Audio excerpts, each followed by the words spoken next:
Ce que les Maghrébins ont compris, que les Noirs, les Africains et les Afro-descendants n'ont pas compris.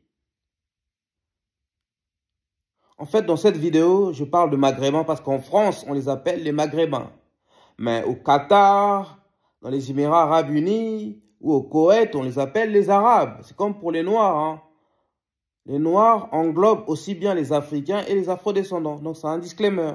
Ne venez pas me dire, oh, il ne faut pas confondre les Maghrébins avec les Arabes. On connaît votre histoire, donc ce n'est pas le sujet de la vidéo. Donc, c'est que les Maghrébins ont compris que les Noirs n'ont pas encore compris. C'est que l'amour et le respect, ça s'impose. On ne commande pas l'amour ni le respect en France. Et pour imposer le respect et ensuite l'amour, il faut dominer 3 domaines essentiels de la vie économique, sociale et politique de ton pays. Et ces 3 domaines sont les médias, la politique et l'univers intellectuel. Et j'ajouterai même le sport aussi.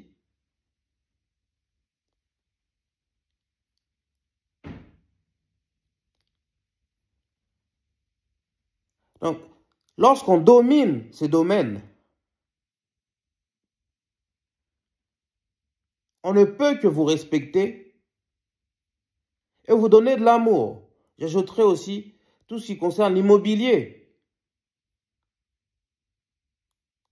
Il faut arrêter d'être passifs, les Noirs. Devenez actifs comme les Maghrébins et comme les Arabes. Les Arabes et les Maghrébins ont compris qu'il fallait jouer les premiers rôles dans ces 5 domaines que je viens de vous citer. Dans l'espace politique, dans l'univers intellectuel, dans le paysage audiovisuel français,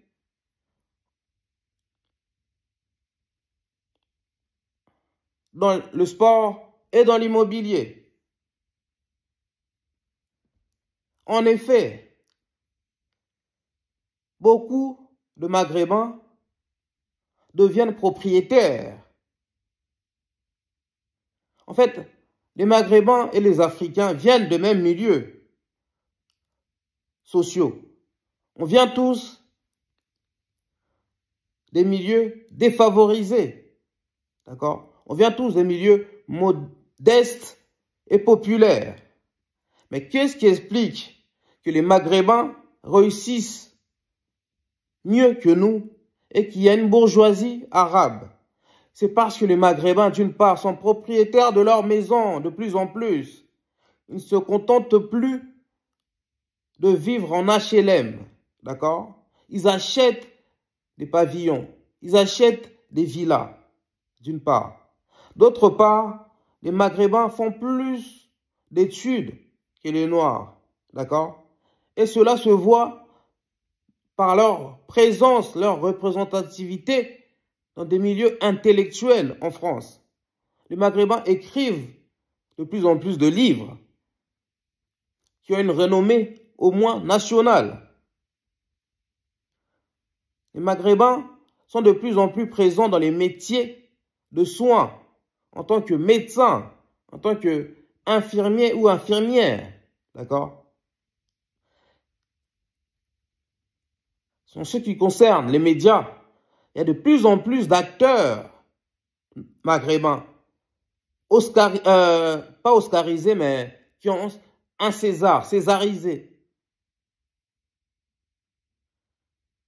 Il y a de plus en plus de journalistes arabes que tout le monde connaît, je n'ai pas envie de citer des noms ici, qu'on voit sur les 6 premières chaînes françaises qui ont leur propre mission.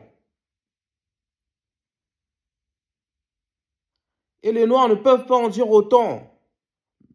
Nous autres Africains et Afro-descendants, on continue de jouer le second rôle.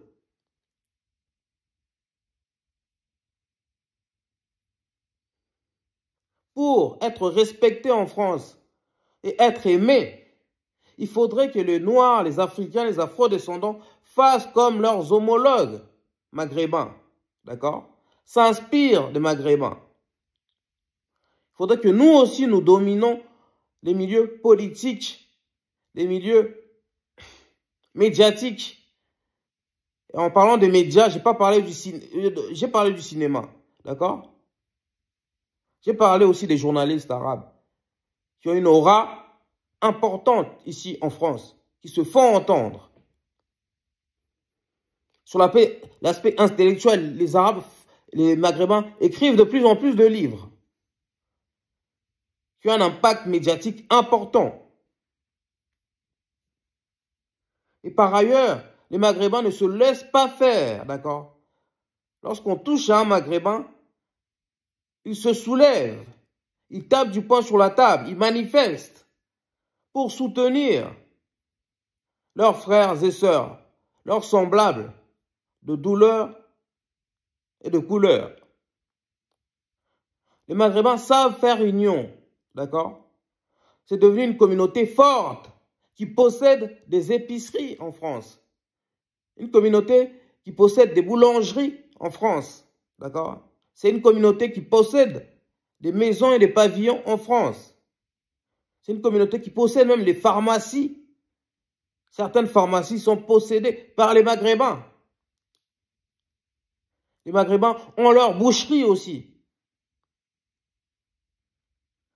Pourquoi les Noirs et les Africains ne s'inspirent pas des Maghrébins pour, à leur tour, percer et réussir? Et je dirais même, pourquoi les États africains qui ont des matières premières rares, qui ont des ressources naturelles inépuisables, qui ont des minerais recherchés, par exemple, pourquoi mon pays, la République démocratique du Congo, ne s'inspire pas du Qatar, qui est devenu un pays riche grâce au gaz? Or, la République démocratique du Congo, c'est le pays au monde qui détient le plus de minerais rares, de ressources naturelles, de matières premières. Qu'est-ce qu'il n'y a pas en République démocratique du Congo? Il y a l'or, il y a le diamant, il y a même le pétrole, il y a le cuivre, il y a le cobalt, il y a le coltan.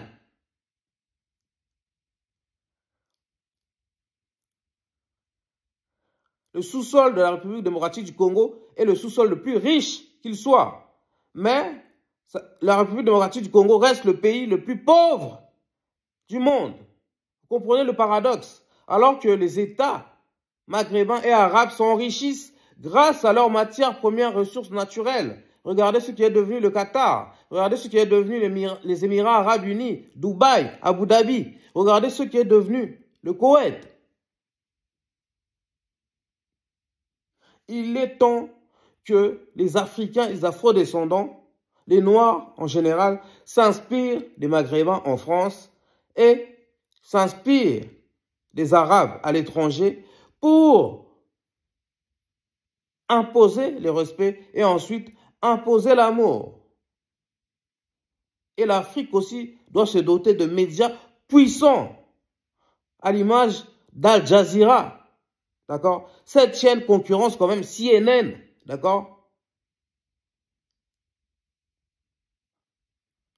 Lorsqu'on maîtrise les médias, d'accord, on peut diffuser une bonne image de votre continent, une bonne image de votre culture. On peut contrôler ce qui se dit de vous. Il est vraiment temps que les Noirs, les Africains et les Afro-descendants arrêtent de commander l'amour et le respect, mais s'inspirent des Maghrébins et des Arabes pour réussir dans un premier temps et après pour imposer le respect et l'amour. Dites-nous ce que vous en pensez dans les commentaires, d'accord? Ici, on parle de l'actualité africaine et de la spiritualité africaine. On parle aussi de la culture noire et de l'excellence noire, mais aussi de la drépanocytose, une maladie qui touche particulièrement les Noirs, les Africains, les Afro-descendants. mais également de tous les tabous et coutumes de notre communauté noire. Je suis Sébastien Badibanga, l'animateur de ce média. Si vous voulez m'aider pour que je développe cette chaîne en optimisant mes vidéos, vous pouvez le faire soit en likant, commentant, partageant massivement nos vidéos d'une part, d'autre part en vous abonnant et en activant la cloche de notification, puis en regardant toutes les publicités qui se déclenchent dans cette vidéo. Et enfin, vous pouvez également me faire un don pour que j'achète le matériel adéquat et professionnel pour améliorer la qualité de mes vidéos. Il y a le lien ici dans la description.